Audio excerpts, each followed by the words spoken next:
What's up mga idol? Good evening sa inyong lahat.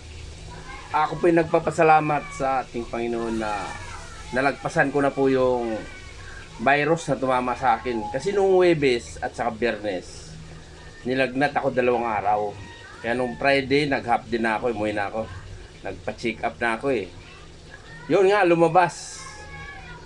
Ano pala ako, nagkaroon ng dengue virus. Kasi yung platelet ko sobrang bumaba, naging 105 na lang. Kaya kailangan na iswero. Nakadigsos ako kapon isang swero. Nung kagabi pinauwi ako, tapos pinabalik ako kaninang umaga ng doktor. Pero bago ako bumalik, mayroong nag-advise sa akin na bumili ako ng tubig na oxygenated water.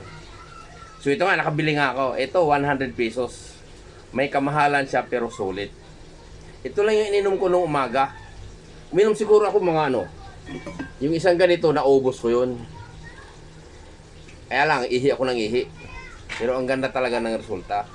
Kasi nung nilaboratory na ulit yung dugo ko doon, umakyat siya nagiging 118.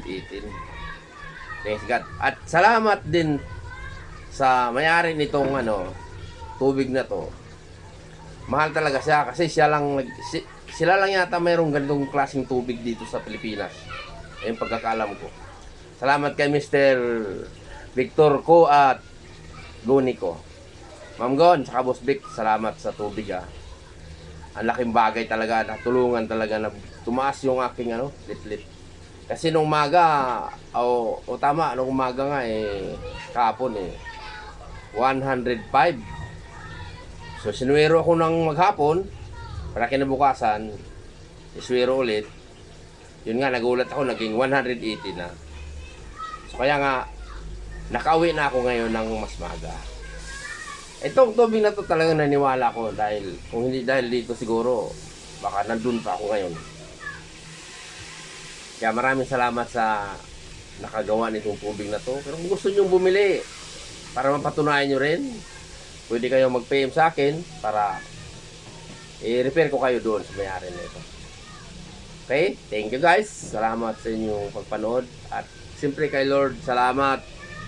Nalagpasan ko yung virus na yun. Ngayon ko lang naranasan yung magkaroon ng dengue sa tanang buhay ko. Mahirap pala. Sobrang, yung ibang klase yung maramdaman mong lagnat.